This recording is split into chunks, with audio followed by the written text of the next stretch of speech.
नमस्कार दोस्तों, स्वागत है आप सभी का आज की हमारी वीडियो में। आज की वीडियो में हम देखेंगे भारतीय संविधान के भाग से संबंधित प्रश्न, यानी जो भारतीय संविधान के 22 भाग हैं, मूल संविधान में 22 भाग जो हैं उनसे संबंधित प्रश्न देखेंगे हम, जो generally one day examination, SSC, railway, UPSI ऐसे एग्जाम्स में आते ही आते हैं। इनसे का एक प्रश्न बनता ही बनता है। तो चलिए पहले प्रश्न को यहाँ पे हम देखते हैं।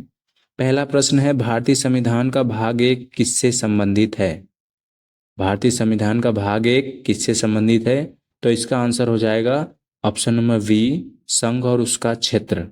संघ और उसका क्षेत्र। नागरिकता है भाग 2 में, मौलिक अधिकार है भाग 3 में, और राजनीति के निदेशक तत्व हैं भाग 4 में। चलिए देखते हैं यहाँ पे कुछ एक्सप्लेनेशन है। तो यहाँ पे देख लीजिए, ऑप्शन नंबर बी सही हो जाएगा, संघ और उसका क्षेत्र। एक्सप्लेनेशन में देखते हैं बुलेट पॉइंट्स। भाग 1 में क्या है?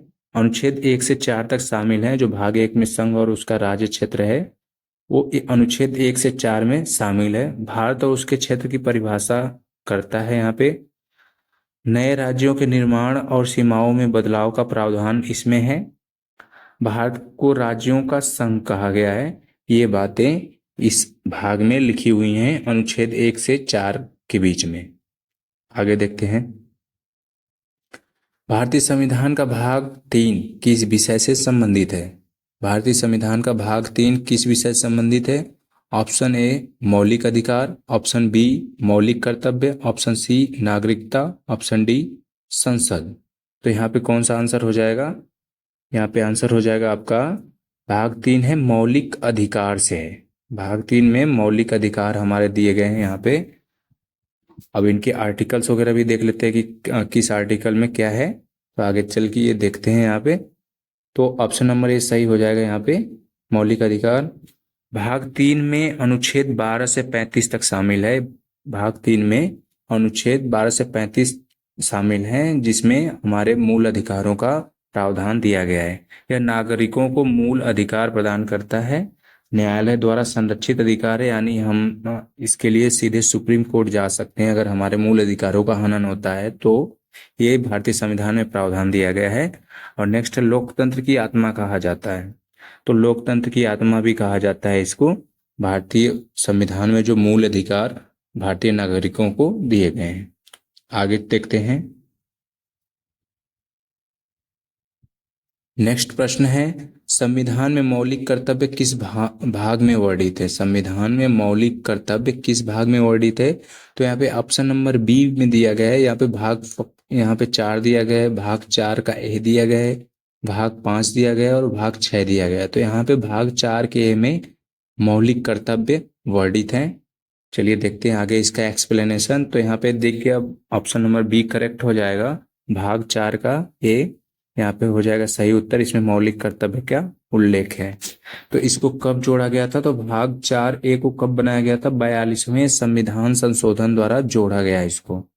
और इसमें किसमें हमारे मौलिक कर्तव्य लिखे गए हैं? तो अनुच्छेद 51 के ए में वर्णित है। पॉइंट नंबर 2, नागरिकों के कर्तव्यों का वर्णन करता है। हमारे देश के प्रति, हमारे संविधान के प्रति एक नागरिक होने के नाते हमारा क्या कर्तव्य बनता है, वो सारी चीजें इसमें लिखी हुई हैं। नैतिक और राष्ट्रीय जिम्मेदारियों को परिभाषित करता है। हमारे देश के प्रति हमारी नैतिक और राष्ट्रीय जिम्मेदारी क्या है, उसको इस अनुच्छेद 51 के ए में परिभाषित किया गया है और भाग 4 के ए में परिभाषित किया है। और अभी प्रश्न बनता है कि मौलिक कर्तव्यों को किस संविधान संशोधन के द्वारा जोड़ा गया? तो 42वें संविधान संशोधन के द्वारा इसको जोड़ा गया। चलिए आगे देखते हैं। संविधान का भाग 4 किस विषय से संबंधित है? संविधान का भाग 4 किस विषय से संबंधित है?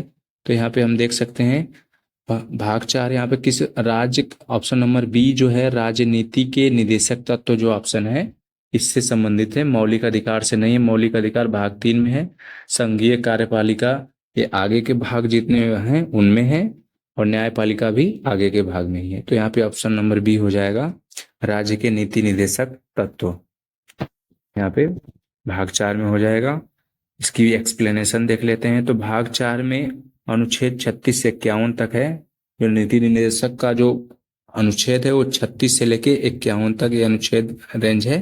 राज्य की नीतियों के लिए दिशा निर्देश देता है। इसमें राज्य की नीतियों के लिए दिशा निर्देश है कि स्टेट अपने जो है राज्य में कैसे कार्य करेंगे। न्याय संगत समाज की स्थापना करना इसका लक्ष्य है और यह न्यायालय में प्रवर्तनीय नहीं है, यानी ये इसके द्वारा न्यायालय इसमें हस्तक्षेप नहीं करेगा, न्यायालय द्वारा संचालित नहीं है। आगे चलते हैं,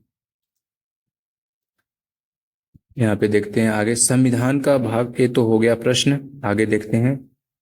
संविधान का भाग 5 किस विषय से संबंधित है? संविधान का भाग 5 किस विषय से संबंधित है? तो ऑप्शन ए राज्य सरकार, ऑप्शन बी है संघ सरकार, ऑप्शन सी नागरिकता और ऑप्शन डी पंचायती राज। तो चलिए इसका आंसर देखते हैं यहाँ पे। तो आंसर इसका हो जाएगा यहाँ पे ऑप्शन नंबर बी, संघ सरकार से संबंधित है। यहाँ पे इसमें सारे उल्लेख दिए गए हैं, राष्ट्रपति, प्रधानमंत्री, सारी कार्य प्रणाली केंद्र सरकार की दी हुई है। तो ए ऑप्शन नंबर बी हो जाएगा भाग 5 में संघ सरकार। और अनुच्छेद देख लेते हैं, तो भाग 5 जो है 52 से लेके 51 अनुच्छेद तक यहाँ पे है, 52 से लेके 51 अनुच्छेद तक है। इसमें केंद्र सरकार इसमें राष्ट्रपति, संसद और न्यायपालिका का वर्णन है। इसमें राष्ट्रपति के प्रावधान, उनकी शक्ति, उनकी जो नियुक्ति, वो सारी चीजें इसमें लिखा गया है। अनुच्छेद 52 से 151 के बीच न्यायपालिका के भी बारे में लिखा गया है कि कितने न्यायाधीश होंगे, सुप्रीम कोर्ट होगी, ये सारी चीजें इसमें वर्णित है। नेक्स्ट पॉइंट है यहाँ पे, केंद्र सरकार की कार्य प्रणाली को परिभाषित करता है। इसमें केंद्र सरकार की जितनी भी कार्य करने की जो सिस्टम है उसको भी ये परिभाषित करेगा। राष्ट्रपति, संसद, न्यायपालिका, मुख्य अंग जो भी हमारे सेंट्रल गवर्नमेंट में आती है चीजें, न्यायपालिका, विधायिका को छोड़ के, और कार्यपालिका, इन सारी चीजों की जो कार्य करने की विधि है उसको इसमें लिखा गया है। आगे चलते हैं, नेक्स्ट प्रश्न है अनुच्छेद 123 किससे संबंधित है? बहुत ही इंपॉर्टेंट प्रश्न है। अनुच्छेद 123 किससे संबंधित है? तो अनुच्छेद 123 यहाँ पे राष्ट्रपति की अध्यादेश जारी करने की शक्ति से संबंधित है। ऑप्शन नंबर ए हो जाएगा। चलिए इसका एक्सप्लेनेशन देखते हैं। तो यहाँ पे हो गया राष्ट्रपति की अध्यादेश शक्ति से है। अब देखिए अध्यादेश क्या होता है? अध्यादेश ये होता है जब मानसून सन न हो, जब संसद का मानसून सन न हो या फिर कोई सन न चल रहा हो संसद का, जिसमें कोई नियम पास करने का कोई समय न हो, संसद जब नहीं चलता है तो कोई भी बिल पास नहीं होता, उस टाइम अगर बहुत जरूरी हो तो राष्ट्रपति एक अध्यादेश जारी करते हैं अपनी तरफ से। वो 6 महीने के लिए वैलिड होता है, अध्यादेश हो जाता है, ऑर्डिनेंस जारी कर देते हैं और वो नियम काम करने लग जाता है। उसको 6 महीने के अंदर संसद से पास करवाना होता है, ये होता है ऑर्डिनेंस। वो एक तरह का नियम ही होता है, लेकिन वो संसद से पास होगा तभी चलेगा, बस 6 महीने के लिए वैलिड होता है। अगर 6 महीने के अंदर नहीं पास कराया गया तो राष्ट्रपति को दूसरा अध्यादेश जारी करना पड़ जाएगा। तो इसकी एक्सप्लेनेशन देखते हैं। अनुच्छेद 123 राष्ट्रपति को अध्यादेश जारी करने की शक्ति देता है। यह तब लागू होता है जब संसद सन्न में न हो।